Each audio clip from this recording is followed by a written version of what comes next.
Hello everyone, welcome to Nath পরিবার। আশা করি তোমরা সকলে ভালো আছো, আমিও ভালো আছি। দেখে নাও আজ আমি কোন রেসিপি তোমাদের সাথে শেয়ার করছি।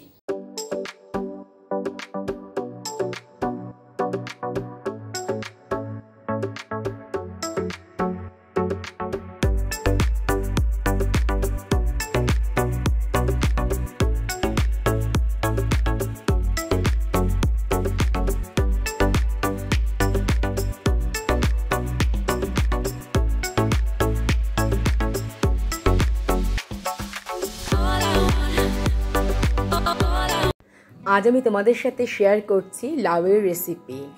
আজ তৈরি করে দেখাবো লাউয়ের ঘন্ট। তবে এই লাউয়ের ঘন্টটা একটু অন্যরকম, যেটা সম্পূর্ণ নিরামিষ আর তৈরি করব চাল দিয়ে। ভিডিওটা যদি তোমরা প্রথম থেকে শেষ পর্যন্ত দেখো তাহলে বুঝতে পারবে যে it is very easy to cook. রান্না করা যেমন সহজ আর তৈরি করতেও খুব কম ইনগ্রেডিয়েন্টস লাগে আর খুব তাড়াতাড়ি তৈরি হয়ে যায়। আজ রান্নার দুটো মেন ইনগ্রেডিয়েন্টস হলো চাল আর লাউ। আমি একটা ছোট বাটির 1 বাটি চাল নিয়েছি আর দেখতেই পাচ্ছ এটা হচ্ছে গোবিন্দভোগ চাল। গোবিন্দভোগ চাল দিয়েই কিন্তু ঘন্টটা ভালো হবে। ফার্স্টে চালটা খুব ভালো করে ধুয়ে রেখে দিতে হবে জল ঝরে যাওয়ার জন্য। একটা ছোট সাইজের লাউ আমি হাফ কেটে নিয়েছি আর খুব বেশি ঝিরিঝিরি করে কাটিনি, মিডিয়াম সাইজের কাটা রয়েছে। লাউটা ধুয়ে নিয়েছি। এবার দেখো কড়াই বসিয়ে দিয়েছি আর কড়াইতে আমি দিয়ে দেব সাদা তেল বা রিফাইন্ড অয়েল। আমি দেব 2 টেবিল স্পুন। আর দিয়ে দিচ্ছি ফোড়ন, দারচিনি, 1 টুকরো দারচিনি দিলাম আর দিয়ে দিলাম একটা এলাচ ফাটিয়ে, দিয়ে দিচ্ছি তেজপাতা ফাটিয়ে। ফোড়নটা 2-1 মিনিট নেড়ে চেড়ে নেওয়ার পরে আমি এর মধ্যে দিয়ে দিচ্ছি কেটে রাখা লাউ। এখন আমি এর মধ্যে দিয়ে দিলাম টেস্ট অনুযায়ী নুন আর দিয়ে দিচ্ছি 1 টেবিল স্পুন আদা বাটা। তবে আদাটা আমি বেটে দিলেও তোমরা ইচ্ছে করলে গ্রেট করে দিতে পারো। দিয়ে দিলাম 2টো কাঁচা লঙ্কা, কাঁচা লঙ্কাটা মাঝখানে চিরা রয়েছে। ঝালটা দেবে তোমরা নিজেদের টেস্ট অনুযায়ী। তবে এই রান্নায় ঝাল খুব একটা বেশি হলে ভালো লাগবে না, শুকনো লঙ্কার দেওয়ার কোনো প্রয়োজন নেই। 2 মিনিট নাড়াচাড়া করে নেবার পরে আমি লাউটা ঢেকে দিচ্ছি।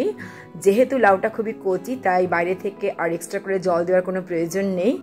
এবার আমি ঢেকে দিলাম 6 থেকে 7 মিনিটের জন্য। লাউটা যখন খানিকটা সেদ্ধ হয়ে আসবে তখন আমি এর মধ্যে দিয়ে দেব ধুয়ে রাখা শুকনো চাল।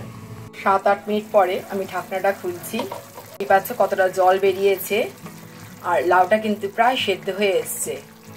এই অবস্থায় আমি এর মধ্যে দিয়ে দেব ধুয়ে রাখা গোবিন্দভোগ চাল, দিয়ে দেব টেস্ট অনুযায়ী নুন।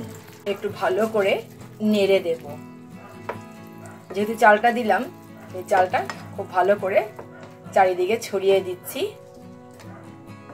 এবার আর হয়তো জল লাগতো না, কিন্তু যেহেতু আমি চাল দিলাম তাই এর মধ্যে একটু দিয়ে দেব দুধ।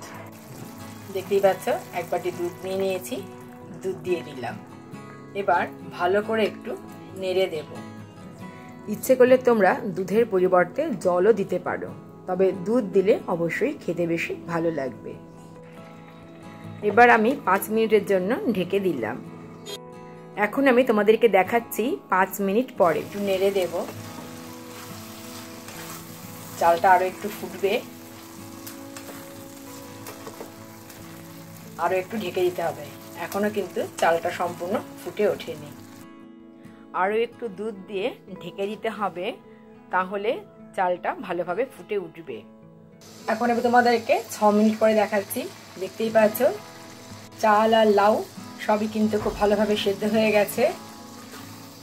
এবার এর মধ্যে একটু দিয়ে দেব চিনি আর ঘি। আমি দিয়ে দিচ্ছি চিনি। একটু চিনি না দিলে কিন্তু ভালো লাগবে না। চিনি দিলাম, একটু ভালো করে নেড়ে দিচ্ছি আর দিয়ে দেব 1/2 টেবিল স্পুন ঘি। এবার ঘি দিয়েও খুব ভালোভাবে আমি মিশিয়ে নেব। এত সুন্দর গন্ধ বেরোচ্ছে তোমাদেরকে বলে বোঝাতে পারবো না। ঠান্ডা হলে একটু ড্রাই হয়ে যাবে। ঠান্ডা হয়ে যাওয়ার পরে দেখো এরকম হয়েছে, দেখতেই পাচ্ছ চালগুলো সম্পূর্ণ আলাদা রয়েছে, লাউটাও আলাদা রয়েছে। আর একটা বাটির মধ্যে আমি সার্ভ করে দিচ্ছি। দেখতেই পাচ্ছ একদম গোটা গোটা চাল রয়েছে। ইচ্ছে করলে তোমরা এর মধ্যে কিশমিশ আর কাজুও দিতে পারো। দেখতেই পাচ্ছ কত সুন্দর হয়েছে, চাল দিয়ে লাউ, অপূর্ব।